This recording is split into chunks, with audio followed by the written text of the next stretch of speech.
लोकसभा में नेता प्रतिपक्ष और सांसद राहुल गांधी ने कहा पीएम मोदी ने लोकसभा में 25 मिनट का भाषण दिया। मैं आपको गारंटी देता हूं कि वे संसद में बहस नहीं कर सकते क्योंकि वे समझौता कर चुके हैं।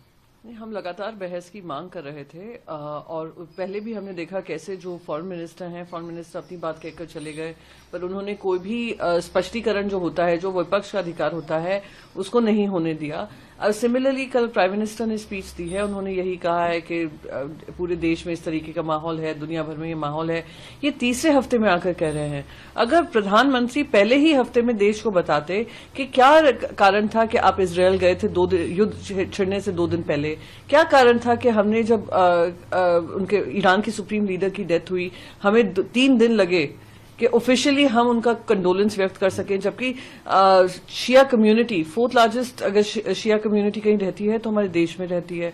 फिर तीसरी बात, हमने क्लियरली एक पक्ष लेते हुए देखा अभी सरकार को, और अब आकर प्रधानमंत्री और प्रेपरेशन के मामले में पेट्रोलियम मिनिस्टर लगातार कहते रहे कि हमारे पास 75 दिन का स्टॉक है और हम 75 दिन स्टॉक रिजर्व करके रखें in case of any economic disruption. पर जब सही देखा हमने तो किस तरीके की शॉर्टेज है वो भी सामने आ रही है, लोगों को इतना दिक्कतों का सामना करना पड़ रहा है।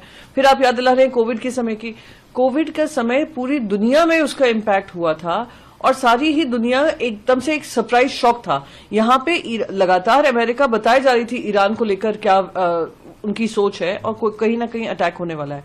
तो हम चाहते थे डिस्कशन हो, विपक्ष भी अपनी बात रख सके, पर वो नहीं हुआ।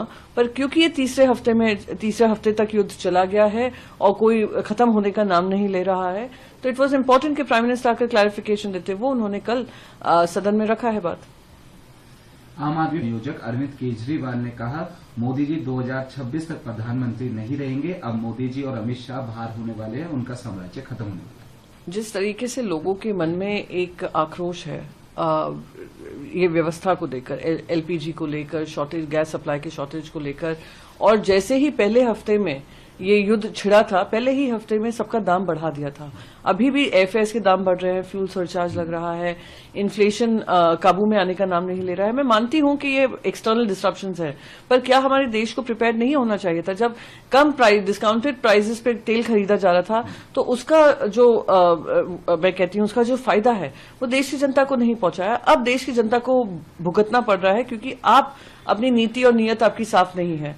तो इसलिए एक जो आक्रोश है, आक्रोश एक मोमेंटम बन सकता है, जिसके बारे में मैं मानती हूं कि अरविंद केजरीवाल जी कह रहे हैं कि 2026 से उनका काउंटडाउन शुरू है, 2029 तक जब चुनाव होंगे तो जनता उनको बाहर का रास्ता दिखाएगी।